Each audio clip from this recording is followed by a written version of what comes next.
Good morning. This is Koda Godarzi Forecast. At today kasama ko si Sir Nico.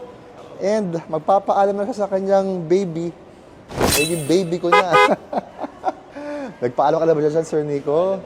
Okay.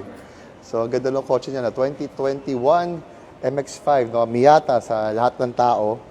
So, kaya ay yung plate niya kasi they're from Region 1. No? So, di niya binili sa Region 1 to. Tapos, CASA maintain. Kompleto CASA maintenance records niya, sir, no? Yes, CASA maintain. Tapos, special ang red na top eh. Ano bang version to? Limited edition, 100th anniversary. 100th anniversary pala, kaya red ang loob niya.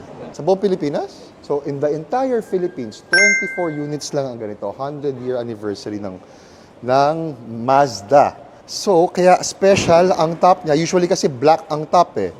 And then, red din, no? Red ang interior ng buong kotse. Fabric pa. Ayan. So, kaya special ang special ang sasakyan na ito. Okay. Marunong pa ba? Tagal ko hindi nagkamiyata. Yun. Talagang may plastic pa. Hindi pa tagal yung plastic Hindi naman naarawan yan. Oo nga. Ang galing, ganda ng kotse. And one of the reasons why I take videos of all the cars I buy is to show you the mileage, no? So, 13,619 lang, no?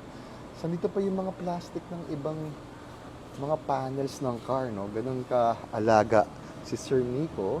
Okay. Let's shut off the car. Paito lang natin.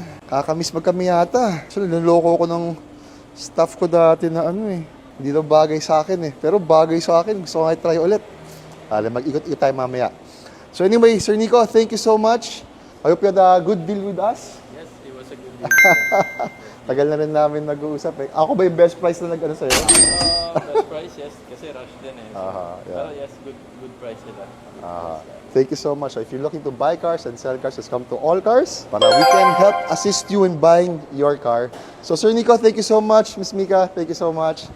So ayun, yung mileage ulit, 13,000. 1,600 kilometers. Ayan, narinig nyo sa previous owner themselves. So one of only 24 units in the Philippines. So if you want to buy this car, punta lang kayo dito. Have a nice day, guys.